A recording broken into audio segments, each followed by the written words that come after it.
चलिए क्वेश्चन है, एक से शुरू कर लगातार प्राकृत संख्या को 37 तक लिखने पर बड़ी संख्या में 25 से भाग देने पर प्राप्त शेषफल ज्ञात करें। तो देखिएगा एकदम सिंपल सा तरीका है, एक से लिखना है। 1 2 3 4 5 6 7 8 9 10 आगे भी लिखते जाइए, क्या तक है 37 तक है, 36 37 यहां तक लिखना है और भाग देना है बुआ हम लोग को 25 से। तो 25 से विभाजता का नियम बताया गया है कि अंतिम से 2 अंक में भाग देंगे, अंतिम से 2 अंक में भाग देंगे। तो मेरा अंतिम से 2 अंक है बुआ 37, 37 में 25 से भाग दीजिए, शेषफल आएगा बुआ 12। तो हमारा आंसर 12 हो गया।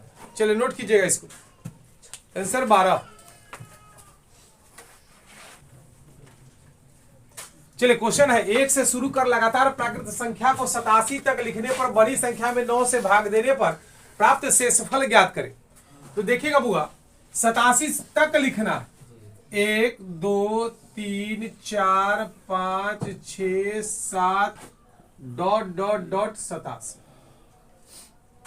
तो विभाजता का नियम 9 से है कि उसके सभी अंकों का योग यदि 7 से विभाजित होगी तो वह संख्या क्या है, 9 से विभाजित होगी तो वह संख्या 9 से विभाजित होगा। तो पहले ये गिनती की संख्या है, यानी कि प्राकृत संख्या है 100, कहां तक 87 तक। तो प्रथम n प्राकृत संख्या का योग होता है बुआ, योग बराबर n इंटू n प्लस 1/2। तो पहले इसका योग निकालते हैं। तो योग हमको कहां तक का निकालना है बुआ, 87 तक, यानी कि n का वैल्यू क्या है 87। तो देखते हैं 87 गुने 88, 87 एक 88 हो जाएगा, बटा में 2 44। अब देखिए अब हमारा आ गया 87 गुने 44। अब इसमें 9 से भाग दीजिए, तो देखिएगा 9 9 81 बच गया 6 और यहाँ 9 चौक 36 8, फिर बटा में 9, 8 छक 48 बटा 9, 9 पचे 45 3, यानी शेष क्या है हमारा 3 है। चलिए नोट कीजिएगा इसको, या गुणा करके भी आप बना सकते हैं।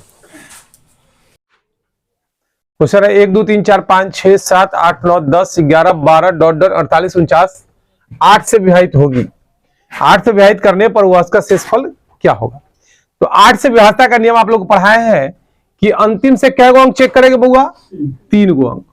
तो अंतिम से 3 अंक यदि 8 से विभाजित होगी तो यह संख्या क्या होगा, 8 से विभाजित होगा, और जो शेष बचेगा वही शेषफल होगा। तो 8 से डिवाइड करेंगे कितना है बुआ, 849 में, एक बार में 8 से 8